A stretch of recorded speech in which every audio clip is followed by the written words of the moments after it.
Et bonjour à tous, ici Deto et j'espère que vous allez bien.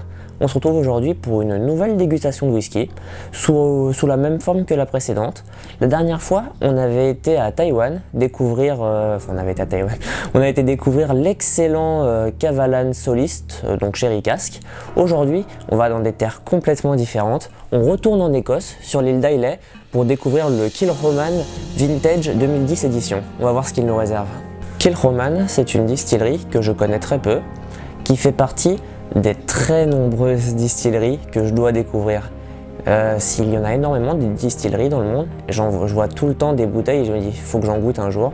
Donc aujourd'hui on va s'y attaquer, mais donc c'est une distillerie qui est située sur l'Islay, qui est donc ma région préférée de l'Écosse, et c'est une des distilleries qui est le plus à l'ouest de l'Écosse. Kilchoman a été fondé en 2005, exactement en même temps que Kavalan, enfin la même année.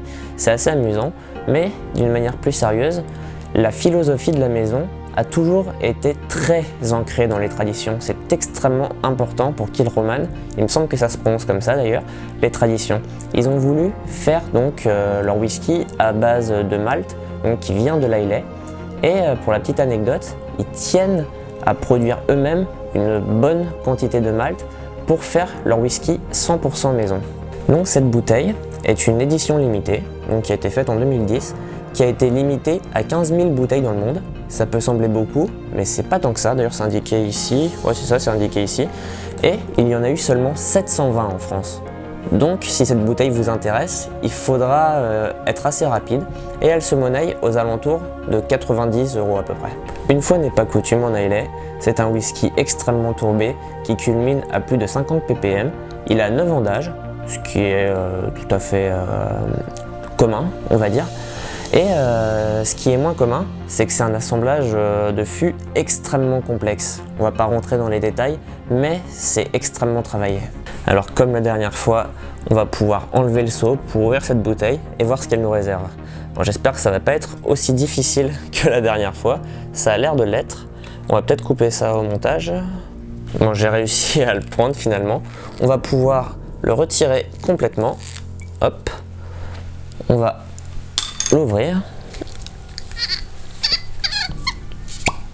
Petit bruit sympathique. Odeur sympathique aussi. Et on va pouvoir s'en verser un petit verre.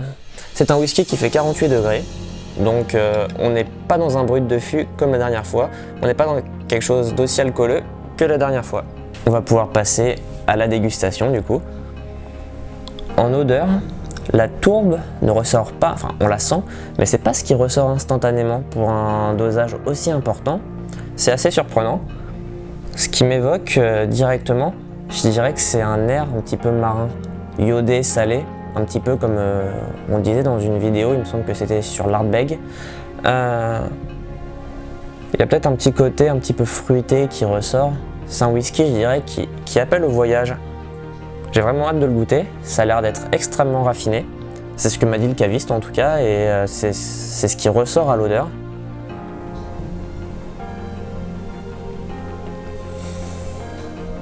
Ouais, j'ai vraiment hâte de le goûter. Alors, on va pouvoir y aller.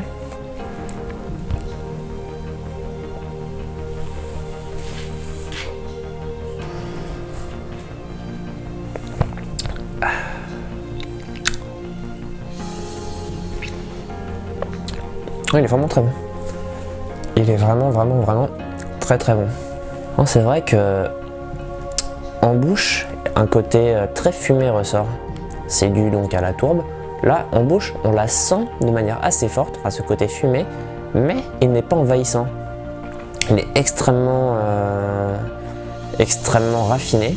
Il y a un petit côté gourmand qui ressort, qui se marie extrêmement bien au côté iodé, je trouve. Ça fait un petit contraste, comme un peu, on va dire, de sucré-salé, façon de parler, qui rend extrêmement bien.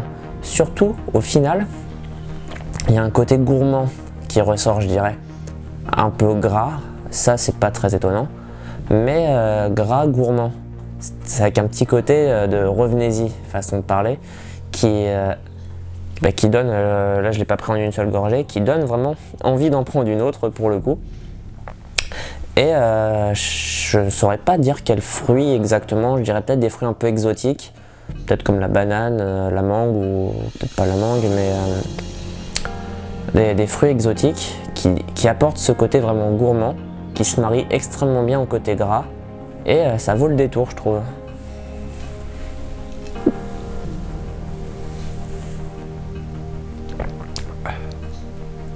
Il y a aussi un petit côté amer, je trouve, surtout en bouche. C'est extrêmement complexe et c'est extrêmement riche comme whisky, je trouve. Pour conclure, je dirais que c'est un whisky qui vaut le détour et qui vaut très largement son prix.